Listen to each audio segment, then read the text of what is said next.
আসসালামু আলাইকুম রহমতুল্লাহ। Hello everyone, আমি সলভ করে দিতে চাচ্ছি আরো গুরুত্বপূর্ণ একটি অঙ্ক। এন্ড পূর্বের ভিডিওটি তুমি অবশ্যই যদি দেখে থাকো তাহলে তোমাকে অসংখ্য ধন্যবাদ, কারণ এই ভিডিওটিতেও তুমি অনেক ভালো করে বুঝতে পারবে। আর যদি তুমি প্রথম ভিডিওগুলো না দেখে থাকো, 1 নাম্বার 2 নাম্বার 3 নাম্বার 4 নাম্বার এবং 5 নাম্বার ক্লাসটি, তাহলে অবশ্যই পুরো ভিডিওগুলো একটু কষ্ট করে দেখে নাও, কারণ ডিসক্রিপশন বক্সে তোমার জন্য কষ্ট করে লিঙ্কটি দিয়ে রেখেছি।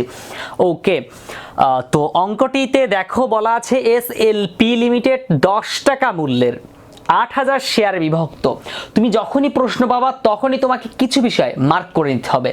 যেমন এই 10 টাকা মূল্য প্রকৃত মূল্য এবং 8000 শেয়ারে বিভক্ত, তাহলে 10 টাকা গুণ 8000 কত হবে? 80,000 টাকা। তাহলে আমরা দেখতে পাচ্ছি এই কোম্পানি মোট 80,000 টাকা মূলধন নিয়ে ব্যবসা করার অনুমতি পেল সরকারের কাছ থেকে। এবং এই কোম্পানিটি আবার অন্য একটা কোম্পানি অর্থাৎ বিডি কোম্পানির নিকট থেকে, এটাও কিন্তু অনেকটা গুরুত্বপূর্ণ যে কোন কোম্পানির কাছ থেকে ক্রয় করলো। বিডি কোম্পানির নিকট থেকে একটা জমি ক্রয় করে এবং এই জমিটির জন্য 10% বাট্টায় 1000 শেয়ার প্রদান করলো। 10% বাট্টা, তোমাকে আগেই বলেছিলাম বাট্টা, উনহার, অবহার এগুলো কিন্তু একই কথা। বাট্টা, উনহার, অবহার, 10% বাট্টা। এই 10% বলতে কিন্তু তোমরা অনেকেই এই 80,000-এর উপরও করতে পারো, আবার অনেকেই কিন্তু এই 8,000-এর উপর করতে পারো, এবং সবারটা ভুল হবে। তোমাকে এই 10 টাকার উপর 10% করতে হবে। যদি 10 টাকার উপর 10% করো তাহলে কিন্তু হবে 1 টাকা। তাহলে অবহারের পরিমাণ 1 টাকা এবং সেটা একটা শেয়ারের জন্য। তাহলে 1000 শেয়ারের বিনিময়ে জমি ক্রয় করে। আমাদের প্রথমেই এই জমি ক্রয়ের জাবেদাটা দিয়ে নিতে হবে, নিয়ে তারপর নিচের অংশে দেখতে হবে। এই যে এর পরের অংশগুলো আমরা পরে সলভ করব। তো এখন আমরা যদি জমি ক্রয়ের জাবেদা দেই তাহলে প্রথমেই আমাদের জমি ক্রয় সম্পর্কিত কিংবা নিচের এই সব জাবেদাগুলো কিভাবে সহজে মনে রাখা যায়, মুখস্থ করা যায়, ডিসক্রিপশন বক্সে নিচে দেওয়া আছে। তুমি একটু দ্রুত যে খাতা কলমে লিখে নাও, দেন তুমি এই অংশটা দেখো। তারপর আমাদের প্রথমে এই জমি হিসাব ডেবিট, কারণ জমি হচ্ছে একটা সম্পদ এবং এই সম্পদটা প্রতিষ্ঠানে বৃদ্ধি পাচ্ছে, এজন্য আমাদেরকে জমি হিসাব ডেবিট লিখতে হবে। একটা এই জমির দাম, একটা শেয়ারের দাম 1 টাকা অবহার, তার মানে 9 টাকা দাঁড়ায়। 9 টাকা এবং কত হাজার শেয়ার? 1000 শেয়ার। তাহলে 1000 শেয়ারের জন্য কত হবে? 9 টাকা গুণ 1000 অর্থাৎ 9000 টাকা। তাহলে এখানে আমাদের লিখতে হবে 9000 টাকা। ওকে, 9000 টাকা লিখলাম। তোমরা কিন্তু ভুলেও আবার এই কাজটা করো না, এইটুকু কিন্তু এখানে লিখো না, এটা আমি তোমাদের বোঝানোর জন্য লিখলাম। তাহলে আমরা দেখতে পেলাম একটা শেয়ারের প্রকৃত দাম 10 টাকা, 10% বাট্টা, 10 টাকার উপর 10% করলে হয় 1 টাকা। অবহার মানে বাদ দিতে হয়, বাট্টা মানে বাদ দিতে হয়, উনহার মানে বাদ দিতে হয়। তাহলে আমরা বাদ দিলাম 10 টাকা থেকে 1 টাকা, দেওয়ার পর হয় 9 টাকা। ওনারা 1000 শেয়ার প্রদান করে, তো এই জন্য 1000 শেয়ার প্রদান করে, তাই এখানে 1000 লিখলাম। তাহলে মোট 9000 টাকা। জমি যার কাছ থেকে ক্রয় করে ওনাকে কিন্তু প্রথমে শেয়ার দেয়নি, পরবর্তীতে শেয়ার দিছে, এটা আমাদের ধরে নিতে হয়। এজন্য আমরা লিখব বিডি কোম্পানি হিসাব, বিডি হিসাব ক্রেডিট, এই 9000 টাকায় লিখতে হবে। তারপর আমাদেরকে এই বিডি কোম্পানি হিসাব আবার ডেবিট লিখতে হবে, বিডি কোম্পানি হিসাব ডেবিট, কারণ ওনাকে যখন শেয়ার প্রদান করা হবে তখন কিন্তু উনি আর টাকা পাবে না। এজন্য আমাদের কি করতে হবে? উনি টাকা যখন পাবে না তখন আমাদের দায় কমে যাবে, আর দায় কমে গেলে ডেবিট হয়, এজন্য লিখতে হবে 9000 টাকা। এবার আমরা পূর্বের ভিডিওতেও কিন্তু আলোচনা করেছিলাম, এখানে আমাদের লিখতে হয় মূলধন হিসাব, কারণ কিন্তু উনি শেয়ার দিচ্ছে, শেয়ার দিলে কি হয়? মূলধন হিসাব হয়, এজন্য মূলধন হিসাব লিখতে হবে, মূলধন হিসাব ক্রেডিট। এবার তার আগে আমাদের আরেকটু কাজ করতে হবে, সেটা হচ্ছে এই মূলধন হিসাব দেওয়ার আগে আমাদের অবহার হিসাব দিতে হয়, কারণ অবহার কিন্তু ডেবিট হয়। তাহলে এখানে লিখতে হবে কি? অবহার হিসাব ডেবিট। কত টাকা সেটা পরে আসি, তারপর লিখতে হবে মূলধন হিসাব। ওকে, দেখো তো একটা শেয়ারের অবহারের পরিমাণ কত ছিল? 1 টাকা। উনি মোট কত হাজার শেয়ারের বিনিময়ে ক্রয় করে? 1000 শেয়ার। তাহলে 1000 গুণ 1 টাকা কত হবে? 1000 টাকা।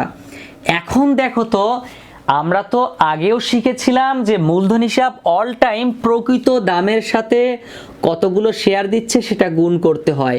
তো 1000 গুণ 10 টাকা প্রকৃত দাম, তাহলে 10 গুণ 1000 10,000 টাকা, তাহলে ক্রেডিট হবে 10,000 টাকা। এখন দেখো এখানে দুইটা ডেবিট মিলে 10,000 টাকা, 9 আর 1 10,000 এবং একটা ক্রেডিট 10,000, তাহলে কিন্তু মিলে গেছে। আমাদের এই একটা পার্ট পুরোটা শেষ হয়ে গেল। এইটাই ছিল এই অঙ্কের একটু ভেজাল টাইপের। এখন আমরা সহজ অংশটুকু করব। এবার বলা হচ্ছে অবশিষ্ট শেয়ার হতে, অবশিষ্ট মানে কি? 8000 শেয়ারের মধ্যে তো 1000 শেয়ারের বিনিময়ে একটা জমি ক্রয় করলো, তাহলে আর থাকবে কত তার কাছে? 7000 শেয়ার। তার মানে ওই 7000 শেয়ারের কথা বললো যে 7000 শেয়ার 1 টাকা অধিহারে। এবার কিন্তু অধিহার বললো, তাহলে অধিহার মানে কি করতে হবে? এই 10 টাকার সাথে আরো 1 টাকা যোগ করতে হবে, তাহলে কত হবে? 11 টাকা হবে। তাহলে আমাদের এখানে লিখলাম একটু 11 টাকা। এবং ওনারা বিক্রি করতে চায় 7000 শেয়ার, মানুষ ক্রয় করতে চায় 9000 শেয়ার। এই বিষয়গুলো একটু মার্ক করে নিবা প্রশ্নের মধ্যে আগেই। এই 9000 শেয়ার আবেদন পায়। তাহলে এই কোম্পানি কিন্তু প্রথমে হিসাব করবে যে আমি দেখি তো আমার ব্যাংকে কত টাকা জমা পড়লো। নিশ্চয়ই সে যখন বিক্রি করতে চাইছে 1 সপ্তাহ বা 2 সপ্তাহ পরে ব্যাংক চেক করবে যে আমার ব্যাংকের মধ্যে মোট কত হাজার মানুষ বা কতগুলো শেয়ার ক্রয় করতে চাইলো। উনি গিয়ে দেখলো আমি বিক্রি করতে চাইছি 7000, আবেদন আসলো 9000। আচ্ছা, তাহলে কত টাকা মোট জমা পড়লো? 9000 শেয়ারের দাম এবং 11 টাকা করে, অর্থাৎ 99,000 টাকা ব্যাংকে জমা পড়লো। তখন উনি ঝটপট হিসাব করলো, ব্যাংক হিসাব ডেবিট, কারণ ওনার ব্যাংক একটা সম্পদ এবং ব্যাংকে টাকা জমা পড়ার কারণে ব্যাংক হিসাব ডেবিট 99,000 টাকা। শেয়ার ক্রয়ের জন্য আবেদন করেছে, এই জন্য শেয়ার আবেদন হিসাব ক্রেডিট ওই 99,000 টাকাই হবে। তারপর আবার এই শেয়ার আবেদন হিসাব ডেবিট হবে কত টাকা? শেয়ার আবেদন হিসাব ডেবিট হবে 99,000 টাকা। এবং এইখানে একটু গুরুত্বপূর্ণ পয়েন্ট হচ্ছে আমাদেরকে এই অংশটা কিন্তু শেষ। এবার এইটা দুইটা আলাদা হিসাব করতে হবে, তুমি ছক করবা এরকম ছোট ছোট করে, এইটার জন্য আলাদা, এইটার জন্য আলাদা এবং এই তিনটার জন্য আলাদা, তারপর আবার এই দুইটার জন্য আলাদা, তারপর এগুলো আলাদা। এবার আমাদের শেয়ার আবেদন হিসাব ডেবিট, মূলধন হিসাব কি হয়? ক্রেডিট হয়। তাহলে আমরা লিখি মূলধন হিসাব ক্রেডিট, মূলধন হিসাব ক্রেডিট। এবং অবহার তো এখানে হবে না, অধিহার হিসাব ক্রেডিট, কারণ অধিহার বিক্রি করে, অধিহার হিসাব ক্রেডিট। এখন মূলধন হিসাব কত টাকা হবে বলো তো? তুমি নিজেই জানো, অবশ্য আগেই বলেছি। প্রকৃত দাম কত? প্রকৃত দাম হচ্ছে 10 টাকা। উনি বিক্রি করবে কত হাজার শেয়ার? 7000 শেয়ার। তাহলে 7000 গুণ 10 অর্থাৎ 70,000 টাকা মূলধন হবে, 70,000 টাকা। এবং অধিহারের পরিমাণ কত? একটার অধিহার ছিল 1 টাকা, উনি মোট বিক্রি করে 7000 শেয়ার। 7000-এর সাথে 1 গুণ করলে হবে 7000 টাকা ক্রেডিট। কোম্পানি থেকে গিয়ে ব্যাংক ম্যানেজারকে বলবে, আচ্ছা ভাই, আমি তো বিক্রি করতে চাইছি মোট 7000 শেয়ার, মানুষ কিনতে চাইলো 9000, আমি বিক্রি করলামও 7000, তাহলে বাকি যে 2000 আছে এই 2000 সবাইকে ফেরত দিয়ে দাও। মানে যারা ক্রয় করছিল লাস্টে ওনাদেরকে ফেরত দিয়ে দিতে হবে। তাহলে কয় হাজার ফেরত দিবে? 2000 শেয়ার ফেরত দিবে। আচ্ছা, মানুষের কাছ থেকে কত করে নিয়েছিল? 11 টাকা করে নিয়েছিল না? যদি 11 টাকা করে নিয়ে থাকে তাহলে কিন্তু উনি 10 টাকা করে কিংবা 9 টাকা করে ফেরত দিলে ওনার কোম্পানি বাঁচবে না। তাহলে 11 টাকা করে ফেরত দিবে এবং 2000 শেয়ারের দাম, তাহলে 11 দুগুণ 22,000 টাকা। এখানে আমাদের লিখতে হবে ব্যাংক হিসাব ক্রেডিট 22,000 টাকা, কারণ এই টাকাটা পুরোটা ব্যাংক থেকে কমে যাবে। এবার দেখো আমরা আর্থিক অবস্থার বিবরণীটা কিভাবে খুব সহজে তৈরি করতে পারি। আমি কিন্তু আগেই বলেছি যে ডিসক্রিপশন বক্সের মধ্যে যাও, দেন দেখো এই লেভেলের যতগুলো জাবেদা আসতে পারে সব দেওয়া আছে এবং এই চূড়ান্ত হিসাবটাও কিভাবে করতে হয় এই শেয়ার ইস্যু সংক্রান্ত সেটাও দেওয়া আছে। প্রথমে আমাদের লিখতে হবে, প্রথমে আমরা একটা ঘর তৈরি করব, স্বাভাবিক আমরা চূড়ান্ত হিসাব যেভাবে তৈরি করি। এবার আমাদেরকে এখানে লিখতে হবে স্থায়ী সম্পদ। দেখো তো এখানে স্থায়ী সম্পদ কত আছে? প্রথমে স্থায়ী সম্পদ আছে জমি, কত টাকার? 9000 টাকা। তাহলে আমরা লিখব জমি 9000 টাকা লিখলাম। তারপর লিখব চলতি সম্পদ। চলতি সম্পদ কি কি বলো তো? তোমরা ছোটকাল থেকেই শিখেছো, কিন্তু মানে 9-এ যখন ছোট ছিলে তখন শিখেছো ব্যাংক হচ্ছে একটা চলতি হিসাব। তাহলে প্রথমে লিখতে হবে ব্যাংক হিসাব। ব্যাংক হিসাব দেখো তো, প্রথমে ক্যালকুলেটর নিবা, আমি যেভাবে নিলাম। দেন ক্যালকুলেটর নেওয়ার পরে তুমি প্রথমে এইখানে যে ব্যাংক হিসাব আছে ডেবিট 99,000 টাকা, এই টাকাটা প্রথমে তুলবা, 99,000 টাকা তুললাম। এবার আমাদের এখান থেকে দেখতে হবে যে ব্যাংক হিসাব ক্রেডিট আছে কোথায়, যেমন এইখানে আছে ক্রেডিট 22,000 টাকা, এইখান থেকে 22,000 টাকা বাদ দিতে হবে। তাহলে আমাদের থাকবে কত? 77,000 টাকা। তাহলে এখানে লিখবো কত? 77,000 টাকা। ওকে, এবার 77,000 টাকার কাজ আমাদের শেষ। এখন আমাদের লিখতে হবে অলিক সম্পদ, যদি অলিক সম্পদ থাকে। এখন আমি তো জানি যে অলিক সম্পদ আছে, তুমি তো জানবা না, কি করতে হবে? তাহলে তোমাকে একটু অঙ্কটা দেখতে হবে, জাবেদাগুলো, যে অলিক সম্পদের মধ্যে অবহার, তারপরে দায় গ্রাহকের দস্তুরি, ব্যাংক চার্জ, অবলেখকের কমিশন, প্রাথমিক খরচ, এগুলো আছে কিনা। এগুলো যদি থাকে তাহলে এই অলিক সম্পদের জন্য আলাদা একটু জায়গা রাখতে হবে। যেমন এখানে আছে অবহারের পরিমাণ 1,000 টাকা, তাহলে এখানে লিখি অবহার 1,000 টাকা। এখন আমরা সবগুলো একসাথে যোগ করলে 77 আর 9 86,000 টাকা, 1,000 87,000 টাকা হবে, 8 87,000 টাকা। এবার দেখো আমাদের কিন্তু সম্পদের পাশটা কমপ্লিট হয়ে গেল। শেয়ার হোল্ডারদের দায় ও মালিকানা সত্ত্ব, শিরোনামটা তুমি দিয়ে নিবা শেয়ার হোল্ডারদের দায় ও মালিকানা সত্ত্ব। প্রথমে লিখবা অনুমোদিত মূলধন, অনুমোদিত মূলধন। এই যে ছকটা আমি দিলাম, এই ছকটা ডেসক্রিপশন বক্স থেকে দেখে তুমি একদম মুখস্থ করে ফেলবা, তাহলে আর কখনো কোনো প্রবলেম হবে না। একটার জন্য অর্থাৎ প্রতিটি কত টাকা পায়? 10 টাকা। প্রতিটি 10 টাকা, কত হাজার শেয়ার? 8,000 শেয়ার। তাহলে আমরা এখানে লিখব 80,000 টাকা অনুমতি 80,000 টাকা মূলধন নিয়ে ব্যবসা করার অনুমতি পায়। তারপর ইস্যুকৃত, বিলিকৃত, আদায়কৃত, ইস্যুকৃত, বিলিকৃত এবং আদায়কৃত মূলধন কত টাকা। ওনারা মোট ইস্যু করলো কত টাকা, কতগুলো শেয়ার বলো তো? 7,000, আর সম্পদ ক্রয় করে 1,000, মোট 8,000 শেয়ার ওনারা বিক্রি করে। এর জন্য লিখবো কি? প্রতিটি কত টাকা বলো তো? 10 টাকা। প্রতিটি 10 টাকা এবং মোট কত হাজার শেয়ার?